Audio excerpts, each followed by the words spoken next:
வணக்கம் மக்களே, நான் உங்கள் அருண் நாகலிங்கம். நாம் இப்போது ஆறுபடை வீடு முருகன் கோவில்களுக்கு ஒரு பயணத்தை ஆரம்பித்து போயிட்டுருக்கோம். காலையில் ஃபஸ்ட் டே திருத்தணி போனோம், அடுத்தது சேம் டே சுவாமிமலை போனோம், அன்றைக்கி நைட்டு மதுரையில் ஸ்டே பண்ணோம். மறுநாள் காலையில், அதாவது நேற்று காலையில் திருப்பரங்குன்றம் மலைக்கு போனோம், திருச்செந்தூர் போனோம், முருகனை தரிசித்தோம், திருப்பி வந்து மதுரையில் தங்கினோம். இப்போ இன்றைக்கி காலையில் பழமதிச்சோலை முருகனை பார்த்தோம், மீனாட்சி அம்மன் கோயிலுக்கு போனோம்.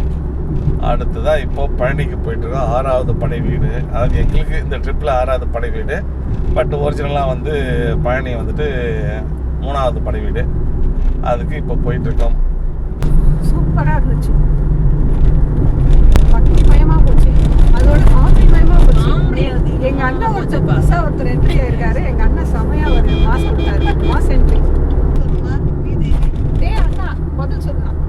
அவர் நேற்று அப்படி தான் கூப்பிட சொன்னாரு. டே அண்ணான்னு கூப்பிடணும் அப்படின்னு சொன்னாரு. எல்லாம் இருந்தது, எல்லாரும் கரெக்டாக சாப்பாடு வாங்கி கொடுத்தாங்க. ஒரு நாள் தான் மிஸ் பண்ணிட்டாங்க, பரவாயில்ல, ஓகே தான். எல்லாம் ஓகேவா? என்ன ஓகே? ஸ்நாக்ஸ்லாம் கிடைச்சிச்சா உங்களுக்கு? வேலைக்கு டைம் கிடைச்சிச்சா? டைமுக்கு சாப்பாடு கிடைச்சு. ஸ்நாக்ஸ் சாமி தரிசனம் நல்லா அருமையா பார்த்துருப்பாங்க. அதெல்லாம் வந்து எந்த குறைவே இல்லை. High level. நல்ல தர்ஷன். கூட வந்தவங்க எல்லாமே நல்லா கம்பெனி கொடுத்தாங்க. எல்லாம் சொன்ன டைமுக்கு பக்காவாக கிளம்புனாங்க. அது ஒண்டி பாராட்டு. உங்களுக்கும் டைம் கிடைச்சா இது மாதிரி என்ஜாய் பண்ணுங்க, ஃப்ரெண்ட்ஸோட சேர்ந்து பாருங்க எல்லாமே. Thank you so much. கிருஷ்ணா, ஏதாவது 2 வார்த்தை சொல்லு. சொல்லிட்டேன், அது வரும் பாரு. அதே திருப்பி சொல்லு. அது என்ன சொல்ல தெரியலையே. சரி பரவாயில்ல, இப்போ வேற சொல்லு. எனக்கு இந்த மாதிரி பேச வரும்போது டக்கு வராது. அதனால பொறுமையாக சொல்லு, எவ்வளோ நேரம் ஆகுதோ அவ்வளோ நேரம் எடுத்து சொல்லு. இவங்க தான் கிருஷ்ணா. அவங்க 4 நாள் ட்ரிப், 3 நாள் ட்ரிப்ல அவங்க ஹஸ்பண்ட் வரல, அதனால மிஸ் பண்ணிட்டாங்கன்ட்டு சோகமா இருந்தாங்க. அதனால நீங்க ஃபீல் பண்ணாதீங்க. நேத்து வந்து அது ஜஸ்ட் அந்த ஒரு நாள் ஒரு 2 hours வந்ததே 4 days வந்த மாதிரி கணக்காயிடுச்சு. அதனால ஹாப்பி ஆயிட்டாங்க. ஓகே, நான் சொல்லிட்டீங்க. மாதேவி முகத்தை காட்டு. அங்க பாரு, எல்லா முருகரும் நல்லா இருந்துச்சு பார்க்கறதுக்கு. சொல்லுங்க. நாள் ஆசை நிறைவேறிச்சு. சூப்பரா இருந்துச்சு, எல்லா சாமியும் பார்த்து ரொம்ப சந்தோஷமா இருந்துச்சு. அது தஞ்சை பெரிய கோயில். நான் ரொம்ப நாள் போன நினைச்சிட்டு இருந்த கோயில். தஞ்சை பெரிய கோயிலுக்கு போனோம். நானும் எடுத்து கொடுத்தேன். என்ன எடுத்து கொடுத்தீங்க? சொல்லலையே. இல்ல எல்லாருக்கும் ஆசை, அவங்க எல்லாம் பார்க்கவே சொன்னாங்க. தஞ்சை பெரிய கோயில் அதனால அதுல போனோம். தஞ்சை பெரிய கோயில் கல்லழகர் வந்து நட சாத்திட்டாங்க. நாங்க போறதுக்கு முன்னாடி கள்ளழகர் பார்த்தோம், பார்த்தா கொஞ்சம் நல்லா திருப்தியா இருந்தது. இருந்தாலும் உள்ள என்டர் ஆனது நல்லா திருப்தியா பார்த்தோம். நல்லா சந்தோஷமா ஜாலியா என்ஜாய் பண்ணோம்.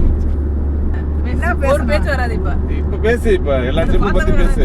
நான் தான் நல்லா ஜாலியாக என்ஜாய் பண்ணோம், எல்லா சாமியும் பார்த்தோம், திருப்தியாக இருந்துச்சு. இப்போ பழனிக்கு போகிறோம்.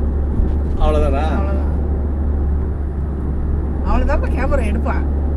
நாங்கள் நிறைய எடுப்போம். முந்திரி பருப்பு கேட்டு என்னாச்சு? முந்திரி கதையை சொல்லிடுங்க. அப்படியே முந்திரி வாங்கி தரல. சரி, உள்ள டிரைவ் பண்ணுறாரு அவர், முந்திரி கொடு பேசட்டும். அவன் நிறைய பேசுவான். இப்போ வண்டி ஓட்டின்னு பரவாயில்ல, பேசு. வேற திருப்பி என்ன பேசு? முந்திரிக்காக தான் பேசணும். 2ஆம் தேதி ஆரம்பித்து முதல் நாள் வந்து திருத்தணிக்கு போனோம். திருத்தணி நல்லா தரிசனம். அங்கே பார்க்கிங் வசதி இல்லாதனால கீழே விட்டுட்டு காரை ரோட்டில் நடந்து மேலே ஏறி போனோம். நல்ல ஒரு சிறப்பான தரிசனம். திருத்தணி முதல் தரிசனம் அதை முடிச்சுட்டு அதுக்கப்புறம் சுவாமி மலை வந்தோம். சுவாமி மலை நல்ல தரிசனம். சுவாமி மலை வந்து தரிசனம் முடிச்சுட்டு சுவாமி மலை வந்து பெரிய கோயிலுக்கு போயிட்டு பெரிய கோயிலுக்கு முடிச்சுட்டு மதுரை போயிட்டு மதுரை 12:30 மணிக்கு நைட்டு ஆல்ட்டு. ஆன்மீக பயணம் மிகவும் மகிழ்ச்சியாக உள்ளது, மன அமைதியாக உள்ளது, உடல் நலத்துக்கு ஆரோக்கியமாக உள்ளது. அனைவரும் மிகவும் சிறப்பாக மகிழ்ச்சியாக இருக்கிறார்கள்.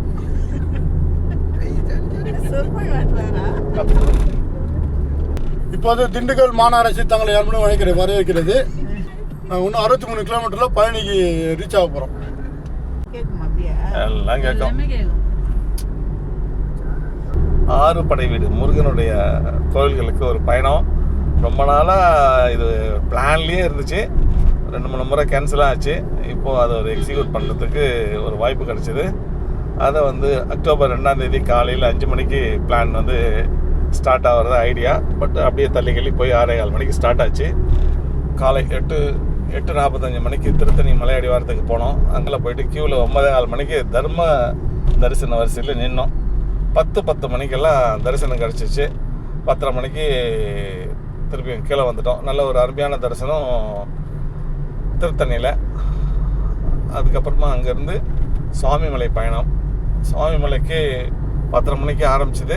ஆல்மோஸ்ட் வந்துட்டு ஒரு 5 o'clock நம்ம சுவாமிமலை போய் சேர்ந்துட்டோம். அதுக்கப்புறம் அங்கே தரிசனம் முடிஞ்சு அங்கேருந்து அங்கேயும் கொஞ்சம் பெரிய கூட்டம்லாம் ஒன்றும் இல்லை. ஒரு 45 minutes நின்னோம் க்யூவில்.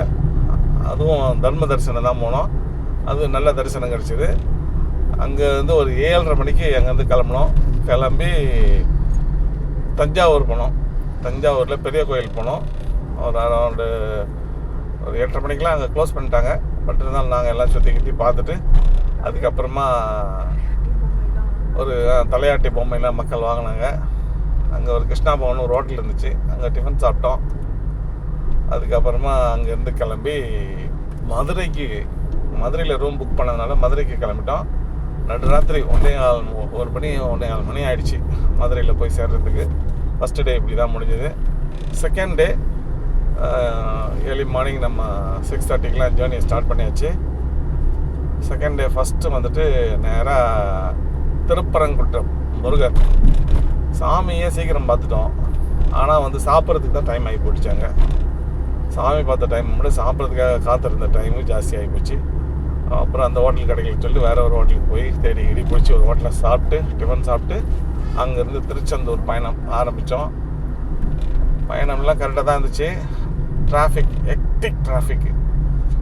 ஒரு 5 கிலோமீட்டர் முன்னாடியே திருச்செந்தூர் முன்னாடியே அப்படியே இன்ச் பை இன்ச்சு ட்ராவல்ன்றது இருந்துச்சு. அதுக்கப்புறம் வேறு வழி இல்லாமல் தேடி பிடிச்சி 2 மணி நேரம் கழித்து ஒரு இடத்துல வண்டியை பார்க் பண்ணிவிட்டு சுவாமி தரிசனத்துக்கு போனோம். கிட்டத்தட்ட ஒரு 2.5 மணி நேரம் சுவாமி தரிசனம். 100 ரூபா டிக்கெட்டில் போனோம். அதுக்கு 2.5 மணி நேரம் ஆச்சு க்யூவில் நின்னது. அங்கேருந்து ஜேர்னியை ஸ்டார்ட் பண்ணோம். திருப்பி வந்து நைட்டு 12:30 திருப்பி மதுரைக்கு வந்தோம். அந்த ரூமில் ஸ்டே பண்ணோம். திருப்பி இன்றைக்கி 3ஆவது நாள். இன்றைக்கி 7:45 ஆகிடுச்சு காலையில் கிளம்புறதுக்கு. 7:45 கிளம்பி நேராக வந்து மதுரை மீனாட்சி அம்மன் கோவில் போனோம். அங்கேயும் நல்ல தரிசனம், நல்ல கூட்டம். கிட்டத்தட்ட 2.5 மணி நேரம் ஆயிடுச்சு. சாமியை முடிச்சுட்டு வெளியில் வர்றதுக்கு 8:30 மணிக்கு க்யூவில் போய் நின்னோம்னா 10:30 மணிக்கு தான் வெளியில் வந்தோம். கிட்டத்தட்ட 3 மணி நேரம். அதுக்கப்புறமா டிஃபன் சாப்பிட்டு அங்கேருந்து இப்போ நம்ம பழமுதிர்ச்சோலை போனோம். பழமுதிர்ச்சோலையில் உங்களுக்கு 15 நிமிஷத்தில் சாமியை பார்த்துடலாம் எப்பவும் போல். இந்த முறையை நல்ல தரிசனம், கூட்டம் கொஞ்சம் கம்மியாக தான் இருந்துச்சு. மற்ற 6 வடை வீடுகளில் இந்த வீட்டில் வந்துட்டு கூட்டம் கம்மி தான் எப்போவுமே.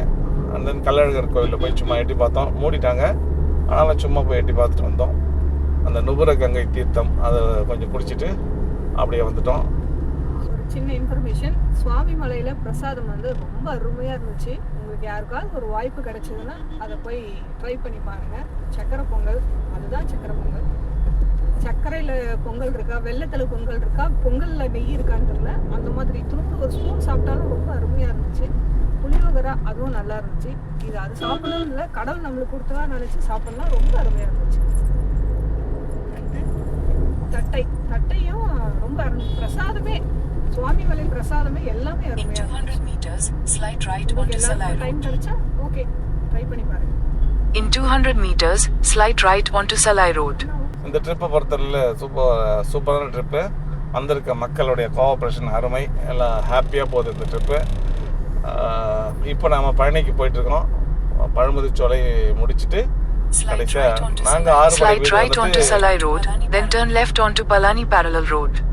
சென்னையிலேருந்து நாங்கள் கிளம்புனதுனால எங்களோட இஷ்டத்துக்கு ஏற்ற மாதிரி நாங்கள் மாற்றி வச்சுக்கிட்டோம். பெருசாக என்ன வரிசையெல்லாம் பார்க்க முடியாது, அதில் எங்கள் வசதிக்கு ஏற்ற மாதிரி மாற்றிக்கிட்டோம். ஃபஸ்ட்டு திருத்தணி போனோம், 2வது சுவாமிமலை, 3வது திருப்பரங்குன்றம், 4வது திருச்செந்தூர், 5வது பழமுதிர்ச்சோலை, இப்போ நம்ம 6வது பழனி போயிட்டுருக்கோம். ஆர்டர் படி இல்லை, எங்கள் வசதிக்கு ஏற்ற மாதிரி மாற்றி பார்த்துக்கிட்டு இருக்கோம். ஓகே, உங்களுக்கு ஒரு வாய்ப்பு கிடைச்சதுன்னா கண்டிப்பாக நீங்கள் 6 படி போகலாம். இல்லை எது ஃபஸ்ட்டு 1, 2 அது மாதிரியும் நம்ம பார்க்கலாம். ஏன்னா மதுரை வந்தால் 2 பார்க்க முடியும், அது ஒரு வாய்ப்பு. மற்ற எந்த இடத்துலையும் 2 படை வீடு உடனே டக்குன்னு பார்க்க முடியாது, இங்கே மட்டும் முடியும். அது ஒரு நல்ல வாய்ப்பு எங்களுக்கு கிடைச்சிது. உங்களுக்கும் கிடைச்சிதுன்னா 6 படை வீடு ட்ரிப்பு இது பண்ணுங்கள். பட் பிளான் பண்ணுங்கள், காரில் போகிறீங்கன்னா பிளான் பண்ணுங்கள். ஒரு நல்ல டிரைவர் வேணும் இதுக்கெல்லாம். எக்ஸலண்ட் டிரைவர் இங்கே ஒருத்தருக்கிறாரு. ஏன்னா லாங் ஜேர்னி அண்ட் தென் வந்துட்டு லேட் நைட்டு ஓட்ட வேண்டியது இருக்குது. நாங்கள் கொஞ்சம் ஆக்சுவலாக ஃபஸ்ட் டைம் நாங்கள் போகும்போது இப்படி போகல. நாங்கள் ஃபஸ்ட் டைம் போகும்போது நேராக திருச்செந்தூர் போயிட்டோம். அடுத்து தங்கிட்டு மதியானம் 2 மணிக்கு கிளம்பிட்டோம். நைட்டு அங்கே போயிட்டு விடிய காலையில் 3 மணிக்கு 4 Take மணிக்கு the next right toward Dindigul, Palani Road, Palani Road, then turn left onto Dindigul, Palani Road. ஒரு அப்போல்லாம் 1 மணி நேரத்துலேயே சுவாமி தரிசனம் கிடைச்சிரும். இப்போ தான் லேட் ஆகுது. ஆனால் இப்போது இந்த முறை வந்து திருத்தணி வந்துட்டு வந்தோம். நாங்கள் லாஸ்ட் டைம் போனது வந்து பெட்டர் ரூட்டுன்னு நினைக்கிறேன். சென்னையிலேருந்து நேராக திருச்செந்தூர், அடுத்தது வந்து திருப்பரங்குன்றம், அடுத்தது பழமுதிர்ச்சோலை, அடுத்தது பழனி, அடுத்தது சுவாமிமலை, அடுத்தது வந்து திருத்தணி. அப்படி போகிற அந்த ரூட் வந்து இன்னும் பெட்டர் ரூட். ஏன்னா ரெஸ்ட்டு கிடைச்சிது நிறைய அந்த ட்ரிப்பில். இந்த ட்ரிப் வந்து கொஞ்சம் லேட் நைட்டு ட்ராவல்ன்றது இருக்குது. அதுதான் கொஞ்சம் ஹெக்டிக்காக இருந்துச்சு. மற்றபடி வேறு எந்த பிரச்சனையும் இல்லை. ட்ரிப்பு நல்லா இருந்துச்சு. கொஞ்சம் லேட் நைட்டு வந்துட்டு சரியான தூக்கம் இல்லை. அது 3 நாளாக அதுவும் தூக்கம் இல்லை. 4 மணி நேரம் தூக்கம், அவ்வளோதான். 3 நாளாக அப்படி தான் போயிட்டு இருக்குது. அதில் இன்னைக்கு வந்துட்டு ரெஸ்ட் எடுத்துட்டு சுவாமியை பார்த்துட்டு நாளைக்கு என்ன பிளான்ன்றது இன்னும் முடிவு பண்ணல. அதை நாளைக்கு தான் முடிவு பண்ணுவோம். இந்த ட்ரிப்பில் அதிகமாக விடுமுறை இருந்ததுனால அதிக மக்கள் வந்து சுற்றுலாவுக்கு வந்துட்டாங்க. அதனால் வந்து போக்குவரத்து நெரிசல் அதிகமாக ஏற்பட்டது. அந்த காரணமாகவே அதிகமாக நம்ம பயணம் செய்ய முடியல. இது வரைக்கும் நீங்கள் எங்களுடைய யூடியூப் சேனலுக்கு சப்ஸ்கிரைப் பண்ணலன்னா இமீடியட்டாக சப்ஸ்கிரைப் பண்ணுங்கள். சப்ஸ்கிரைப் பண்ணிவிட்டு பெல் பட்டனை அழுத்துங்க. அப்போ தான் நாங்கள் போடுற வீடியோ உடனே உங்களுக்கு வந்து சேரும். சப்ஸ்கிரைப் பண்ணுங்கள், பெல் பட்டனை நல்லா அழுத்துங்க. அவங்க வந்து கேட்டதை வாங்கி தரலன்னு சொல்லி அழுதுட்டு இருக்காங்க. 3 டேஸாக ஒரு முந்திரி பருப்பு பார்த்தோம். அந்த முந்திரி பருப்பை வாங்கி தரலன்னு சொல்லி ரொம்ப அழுதுட்டு இருக்காங்க. வீட்டுக்கு போகிற வரைக்கும் முந்திரி பருப்பு இருந்தால் தான் வீட்டுக்கு போவேன், குழந்தைங்க லாலிபப் தந்தால் தான் வீட்டு உள்ள காலை வைப்பேன்னு சொல்கிற மாதிரி. அந்த கடைக்காரர்கிட்ட எவ்வளோ ஃபைட் பண்ணிட்டோம். ஆனால் அந்த கடைக்காரர் விற்க மாட்டாங்க. ஏன்னா அவங்க கேட்டது ஃப்ரெஷ் முந்திரி பருப்பு. அவன் ரொம்ப நாள் வச்ச ஸ்டாக் தரேன்னு சொல்கிறாங்க. அவங்களுக்கு அதை ஃப்ரெஷ்ஷாக கொடுக்க விருப்பம் இல்லை. இவங்களுக்கு ஃப்ரெஷ்ஷாக தான் வேணும்னு கேட்குறாங்க. நம்ம என்ன பண்ண முடியும்? உற்பத்தி பண்ணுற இடத்துக்கே போயிட்டோம். உற்பத்தி பண்ணுற இடத்துக்கே மரத்துக்கிட்ட வெளியில் வச்சு க்ளீன் பண்ணி கொடுக்குற இடத்துலயே போயிட்டோம். பட் அவங்க கொடுக்கல. அன்பார்ச்சுனேட்லி கிடைக்காம போயிடுச்சு. இருந்தாலும் போகிறதுக்குள்ள அவங்களுடைய ஆசையை நிறைவேற்றலாம். மற்றும் ஒரு வீடியோவில் சந்திப்போம். இந்த வீடியோ இதோடு நிறைவடையுது. அதுவரை உங்களிடமிருந்து விடைபெறுவது உங்கள் அருண் நாகலிங்கம். நன்றி, வணக்கம். பெல் பட்டன் அழுத்து.